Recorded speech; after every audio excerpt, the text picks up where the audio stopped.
Thank you for auditing Professor Skye's Record Review, the always positive new music review show hosted by a French professor who's going to be going on a rant in a couple minutes.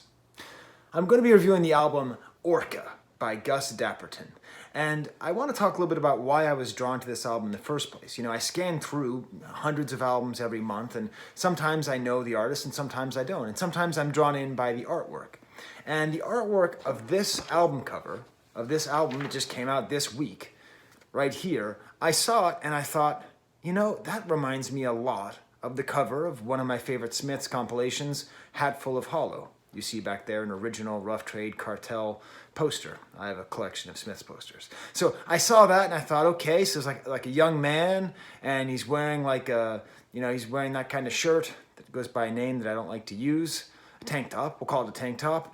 And he's got like a tattoo on his face, and the image from the Cocteau film has a tattoo on his back. So that kind of like frail, emotional, pale, sort of like androgynous sexuality, I thought, well, this is interesting. You know, I doubt this is an intentional call to the Smiths, but at least, you know, this is an entry point for me to get into this music. And I listened to it, and I couldn't figure it out. I had a lot of trouble this week. It was between this and an album by The Cults, which is quite good, but I'm not going to review because I don't have enough to say about it.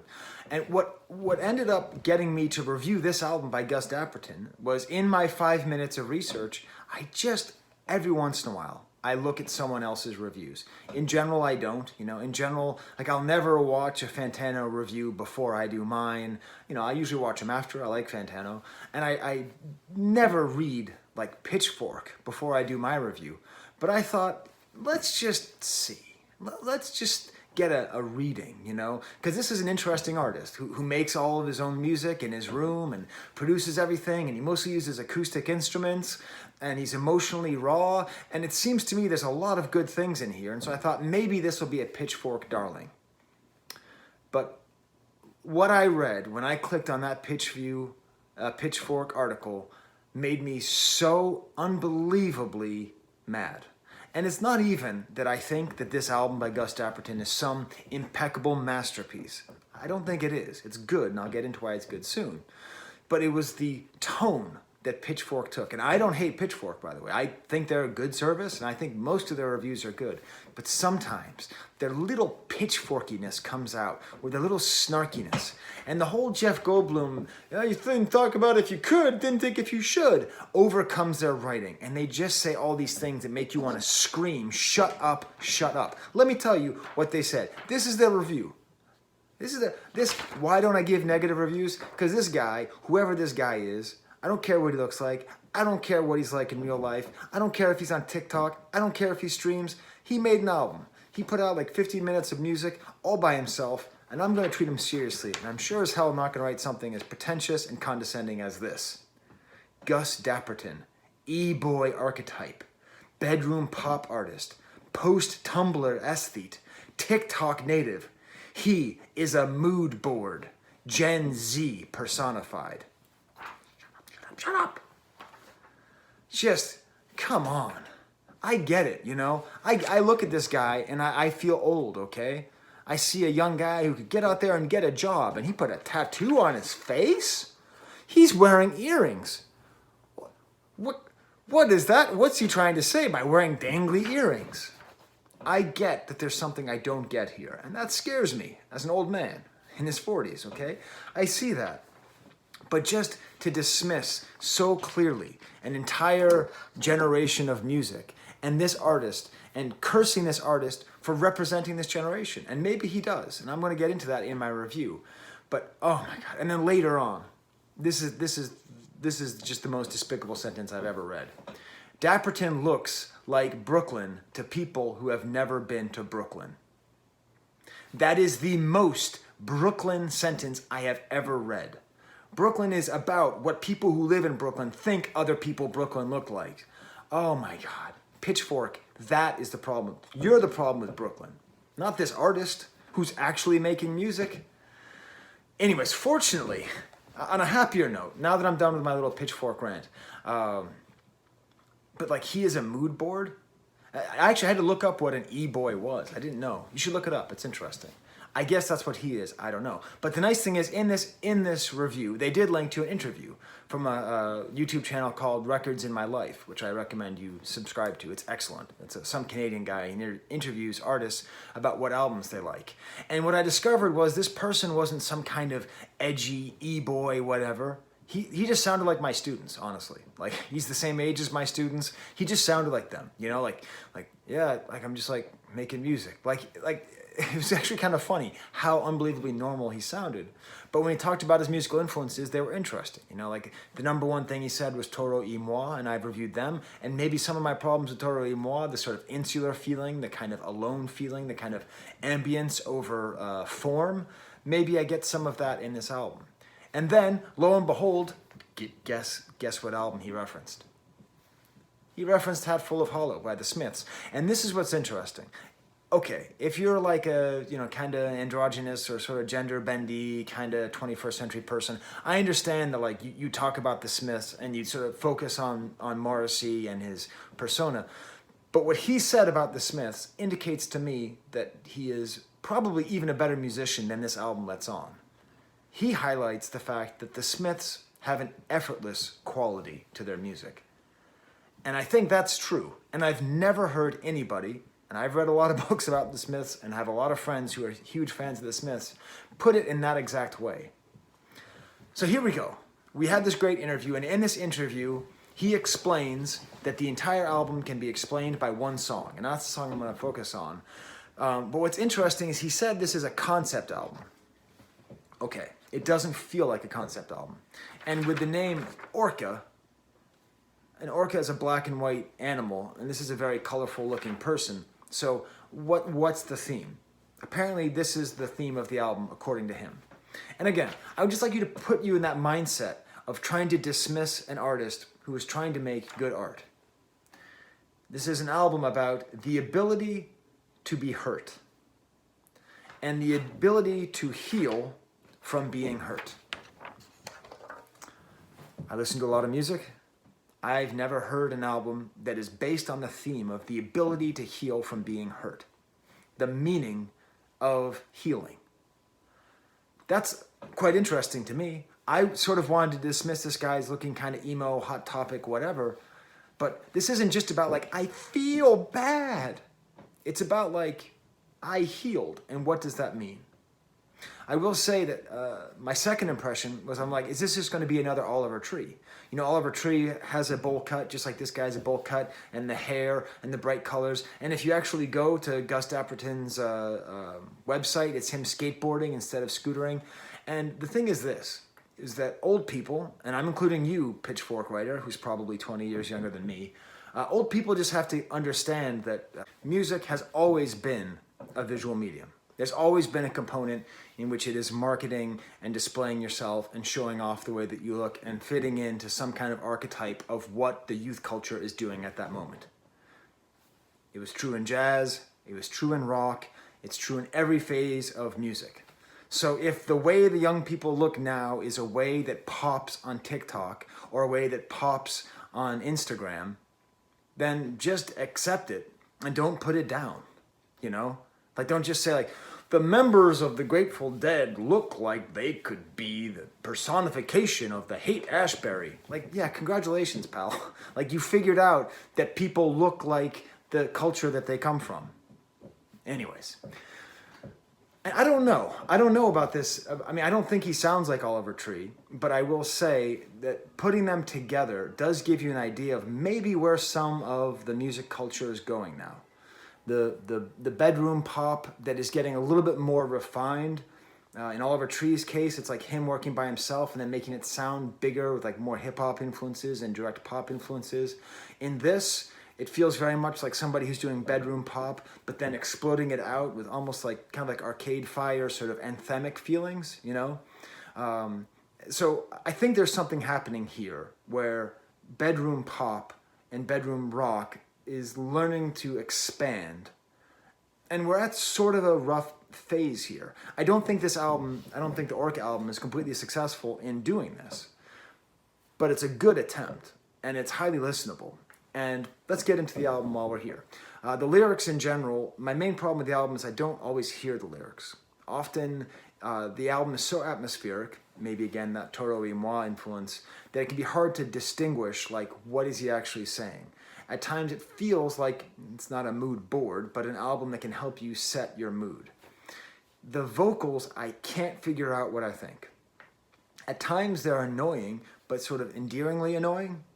The comparison I came up with is a cross between Tyler Joseph of the 21 Pilots and the two singers from They Might Be Giants.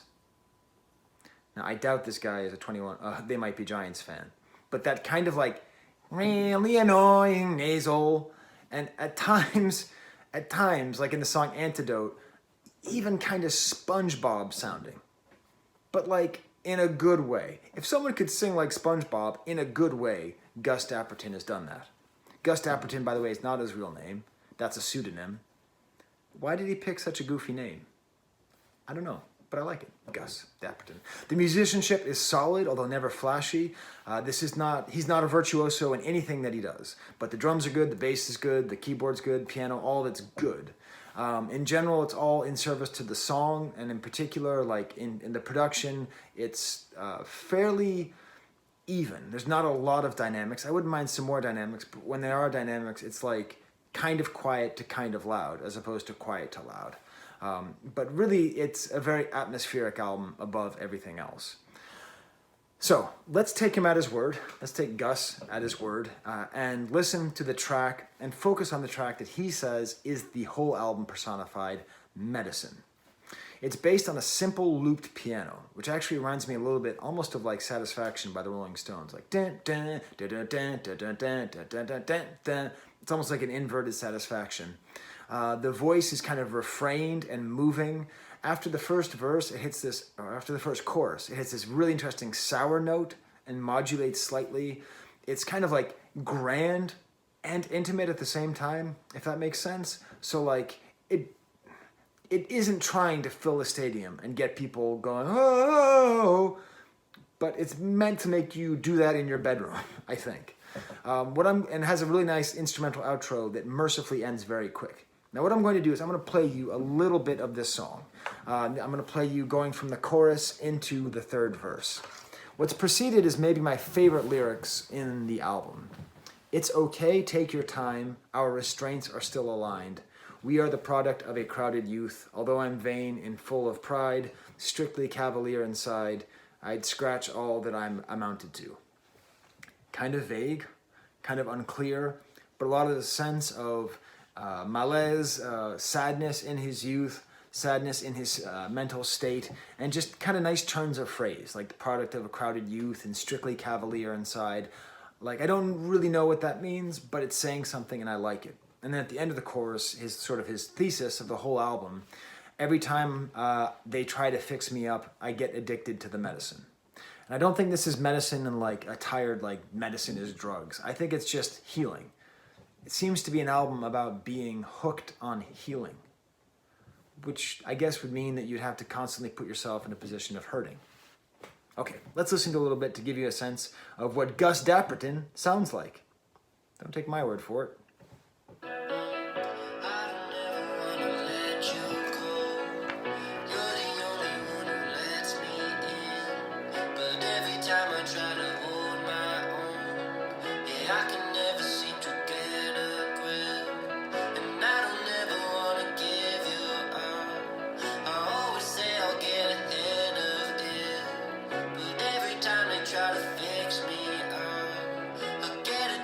Here comes the sour note. It's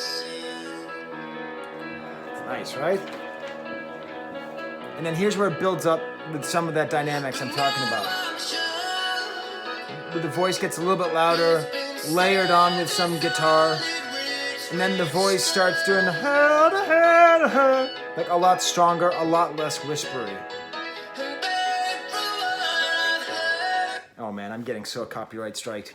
Oh well, enjoy the 3 cents this video makes, Gus.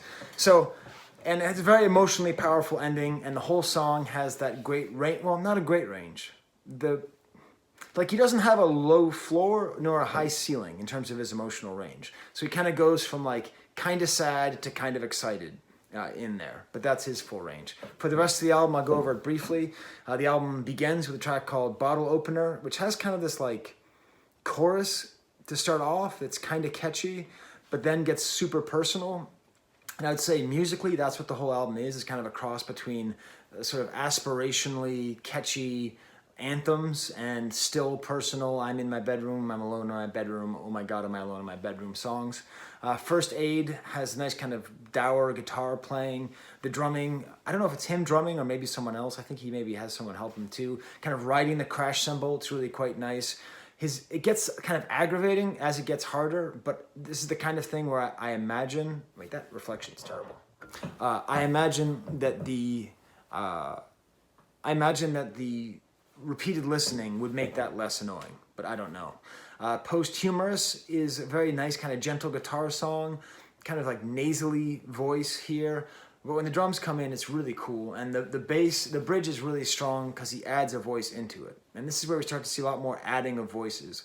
And his music gets way better as the voices are added. According to the interview, it's mostly his sister. I have no way to confirm that. The track Bluebird is one of those that's based on a drum line, which is quite good. This is the most kind of 21 Pilots style voice, but it's still more atmospheric than anything. I couldn't pick up any of the lyrics, or none of them really jumped out to me. It ends with a cool bass and drum mixture, which is nice to be able to just kind of bring things out and just let them be. And this is just a reminder, you know, this is some like 23-year-old kid who's making an album in his bedroom with mostly real instruments, like barely any, I don't think there's anything, okay, it's like one song with a drum machine, but it's pretty weird because it's not trying to be that, right? It's not like, I'm the last acoustic kid, right? I mean, he looks like he's gonna be making music on Pro Tools or whatever, but he's not. Palms is maybe my least favorite song on the album. It's got kind of a Spanish guitar and this click track bass drum. It gets a little bit interesting because in the chorus it becomes kind of disco-ish. And for some reason, and I don't know why this is, in my notes, I don't have a script, I only use notes. In my notes, I compared it to Franz Ferdinand, so a little bit like, you know, that kind of cool upbeat rock and disco. Franz Ferdinand in a way, and then in my computer, it put a bacon emoji. I don't know. My daughter saw this and laughed. My wife saw this and laughed. Skye, why are you putting bacon emojis in your movie? I don't know. My Say So is the most soaring song, the most kind of like personally like aching song with this voice soaring over the piano. But there's this great second vocalist, Chela, which is really nice because they work together and do this kind of staccato vocals together. And then we get to the track Grim, which is really exciting. And if this is what gave me the most hope that the next Gus Dapperton album is going to be great. Because this one is a real stylistic break from the rest. And it does this really interesting thing of like the guitar goes and then everything gets really fuzzy and the lyrics, and there's like this distortion that goes under. So it starts off a certain way and then goes da, da, da, da, da. And it's a nice mixture between kind of clean and grimy, and it's interesting, it's inventive. The rest of the album doesn't feel particularly inventive. Again, it's more atmospheric, whereas this really feels like he's doing something new. And these lyrics, you hold a grudge, I love you very much, they popped out to me. And just the most interesting production ideas. And again, a female vocalist joins in, and it just keeps building into this bridge, just saying, it won't decide my fate over and over again. The least background that the vocals are. Grim may be my favorite track on the album. You know, Medicine is the one to understand the album itself, but Grim may be my favorite. Antidote is just this kind of soft rock track. I don't like it too much. Even Leave Me in a Cage, You're Reaching for a Hand to Hold from a Wild Animal with No Antidote. Pretty cool lyrics. I like that idea. But musically, it's not that great. Then Medicine then ends with Swan Song, which is another drum-led song. And I still just can't quite place the voice. I can't quite figure out what I like about it by the end. But 10 tracks, very solid all the way through. Worth a listen. It's not worth dismissing. And I don't know. Is this guy Gen Z culture personified? If he is Gen Z personified, that means that Gen Z culture is respectful of the past, uses care when constructing art, is visually aware, like visually conscious of their appearance, is well aware of how to use social media, writes interesting lyrics that reflect their own personal state, has vision and clarity enough to make an entire album about an obscure concept, and is a great musician who writes good songs. If that's Gen Z personified, maybe you can just ignore the haircut. Douche. Okay, well, not him. The Pitchfork guy. But you know what? Hey, I'm a French professor, so he can come and criticize my French classes if I'm criticizing his Pitchfork review. I don't even know the name of the author who did it. Doesn't matter. Okay, maybe it's a she. Look at me. Gender norming. I'm terrible. Okay, well, until next time, for Jean Cocteau, there's the camera.